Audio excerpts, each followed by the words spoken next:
All right, so Edgar Allan Poe used to say that every good piece of fiction has both an internal and an external struggle.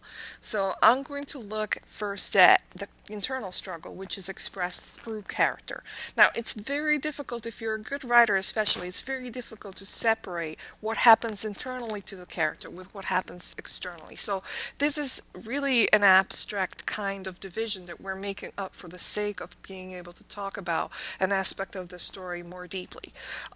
You will find that there are very many similarities between what happens internally to a character and what happens externally to a character, and that's okay. But first, I'm going to talk about connection, okay? The different connections that you have to be able to develop in a story. And this has to do with a character's inner being.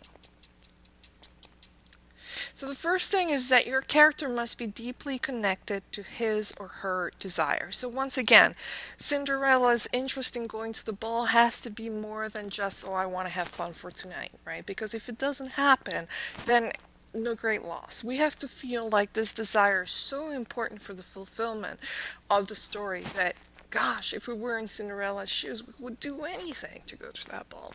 And how successful a story is or isn't very much depends on how deeply connected the character is to her desire. The desire must be deeply connected to the character's needs and moral flaws.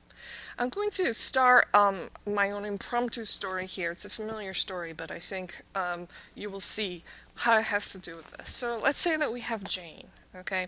And Jane desires, she's a high school girl, and she's being raised by her father. And what she really desires is to date the football star. This is the external desire, but she also has an internal desire. And this desire is to win her father's attention and love. So the character is deeply connected to her desire in the fact that she thinks that if she can get the attention of the football player, then she can get attention from her father. So the desire must be deeply connected to the character's needs and a moral flaw. So why does Jane, who's a shy girl, who's not very popular in school, why does she desire the football hero? Well, in some level, it's because she thinks that the football hero's popularity might some way reflect on her, but really when we discover a little bit more about Jane, we discover that she really has a lot of low self-worth, low self-esteem, and that basically what she sees is she's trying to deflect this low self-esteem. She thinks that she can overcome this low self-esteem if she can get recognition from outside. If she can get this football player to like her, then she can feel good about herself, or at least this is what she thinks.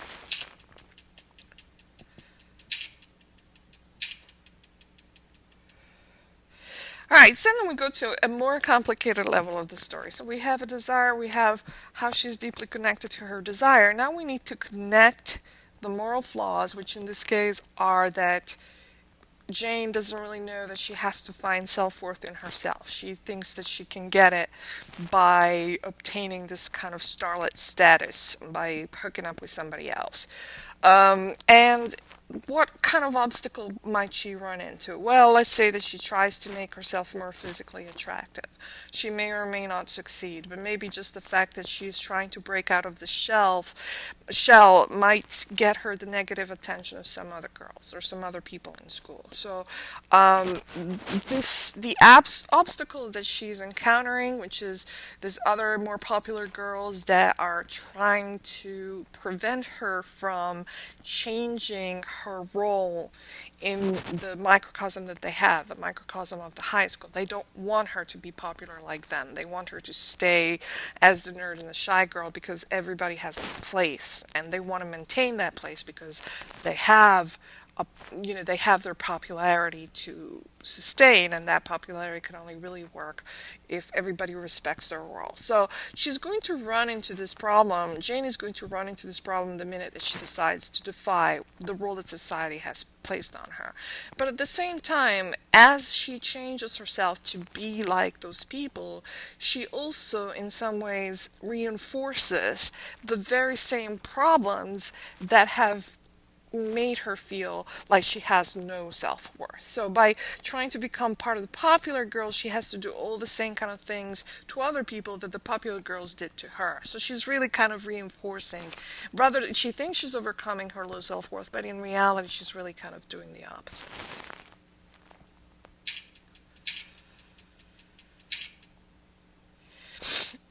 So, however, she's trying to struggle internally or externally with her sense of self-worth, whatever she goes through, let's say she tries to do something popular at the prom and then, something goes terribly wrong at the prom, all of this really should be in some way psychologically reflections of what Jane is really missing in herself. So, whatever she goes through, if it's just a series of problems that ultimately have no real connection to what she really needs to change about her inner self, it's not going to be as satisfying as a novel or a story as it would be if through each of these struggles the character learns something about herself. So, for example, she could turn and be nasty to her best friend, and then in doing this and turning and being nasty to her best friend, she could learn that part of her problem to begin with was that she didn't have enough appreciation for the good things that were in her life. Part of the problem that she had with her low self-worth was that she didn't value the good things that were around her. So the next problem could be, I don't know, something about making herself really look sexy, but then she could find out that she's just prettier the way she is, or that beauty comes from somewhere or other. And all of these obstacles that she encounters would be a reflection of her discovering little by little all the pieces of the problem in herself, all the things that have made her feel like self-worth is not very high, would have to be somehow reflected in each of the struggles. So this is how we have a good, strong piece of fiction that has both a good balance of things happening externally, some kind of crazy incident at the prom or a bonfire, friends fighting, making a fool of herself or succeeding in some ways. All of these things should have some kind of reflection into this internal struggle to be someone who is worthy of attention and worthy of love. Now we're going to look at the causality, the other side of the coin.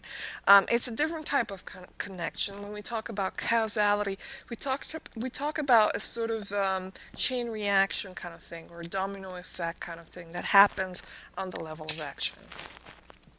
Okay, so we have a character that may be attracted to a desire because this desire is caused by an inner or outer need. What does this mean in terms of actual plot?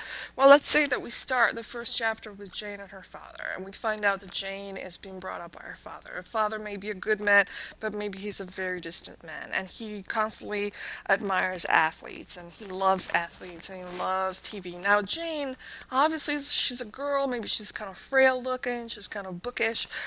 She doesn't fit the part of the athlete and the football hero, obviously, and maybe Jane thinks at this point we can sort of connect by the actions that happen in this first scene, that Jane thinks that if she can somehow become that athlete that her father admires so much, that that he is going to love her, and in so doing, maybe the first thing that Jane might do is join the lacrosse team herself, or else before she gets the idea that if she can't be who she can be, she's going to be the football hero. Now, so the next obvious thing, if you've done your job right, is that a character acts towards obtaining that desire because of this need that you have established in the beginning. So it becomes a sort of an obvious resolution, and it becomes a sort of a segue to what you have set up. If you have this character who wants to get her father's attention, and then she sees the football player and she sees how the father likes the football player, she's going to somehow figure out how she's going to get this guy to take her to a date. And in so doing, she may start her strategy, so she may start her plot, she may start her scheming.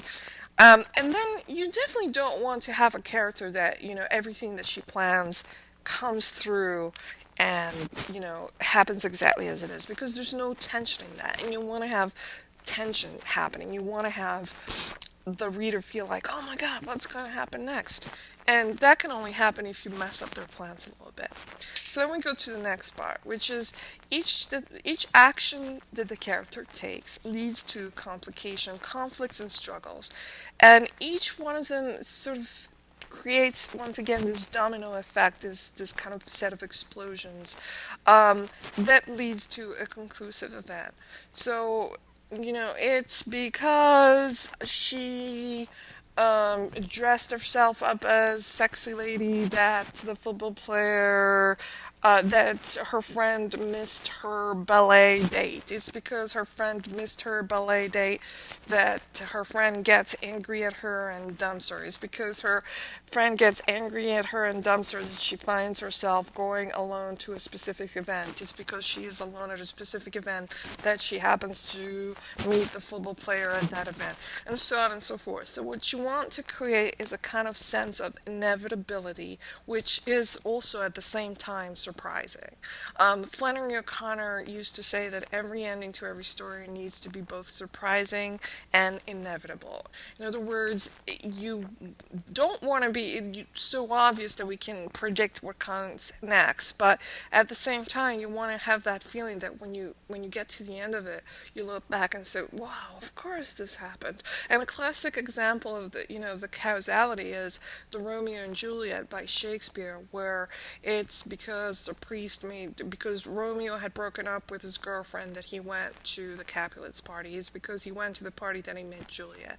It's because he saw Juliet that he fell in love with her. It's because he fell in love with her that he and she both decided to defy family traditions and get married. It's because they were married that Romeo tried to make up with her family and ends up in this process killing Mercutio. It's because he killed Mercutio that Juliet's family ends up rushing her marriage to another man. It's because they rushed her marriage to another man that she doesn't have time to send him the message that she and the priest have a plan. It's because Romeo didn't get the message in time that he arrives thinking that Juliet is dead. It's because he thinks he's dead that he kills himself, and so on. You can see that every event sort of leads to the next event, and that there is this sense of inevitability that brings us to the next event and the next event, leading all up to the conclusion. And excuse me here while we have a little bit of a double up. Maybe you can use this to just review these 3 key points of causality.